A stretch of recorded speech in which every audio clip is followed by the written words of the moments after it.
Japan job visa 100% job visa guarantee দিচ্ছি। এই ভিসাটার category বা নাম হলো international job service visa, engineering humanities international job service visa. এই ভিসাটার জন্য কোনো ল্যাঙ্গুয়েজ সার্টিফিকেটের প্রয়োজন নাই, এইচএসসি বা অনার্স পাস হলেই হবে।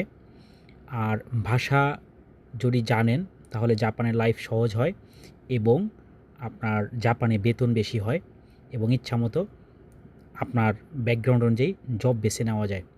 আর ভাষা না জানলে আপাতত যদি ভাষা শিখতে থাকেন অথবা রানিং আছে সার্টিফিকেট নাই বা একেবারেই জানেন না, তারা আসলে লেবার টাইপের ফ্যাক্টরিতে কনস্ট্রাকশন অথবা গাড়ি গোলা কাটার কাজ অথবা পোর্টে মাল লোড আনলোডের কাজ করতে পারবেন। এই কাজগুলোতে জাপানে মিনিমাম বেতন হয় 2 লাখ থেকে 2,30,000 ইয়েন বেসিক, এবং জাপানে বেশিরভাগ কোম্পানিতে মিনিমাম 2 ঘন্টা ওভারটাইম থাকে। সো ওভারটাইম দিয়ে 2,50,000 ইয়েন, কম বা বেশি হতে পারে। আর 100% এই ভিসাতে আসতে পারবেন। আর এই ভিসাটায় আপনার ওয়াইফ এবং আপনার বাচ্চা নিয়ে আসতে পারবেন এবং এই ভিসাটাই পিআরের জন্য অ্যাপ্লাই করা যায়। জাপানের সবচেয়ে বেস্ট এবং সবচেয়ে ভালো ভিসা জাপানে সেটেল হওয়ার জন্য। যদি আসতে চান 100% ভিসা নিয়ে আসতে পারবেন।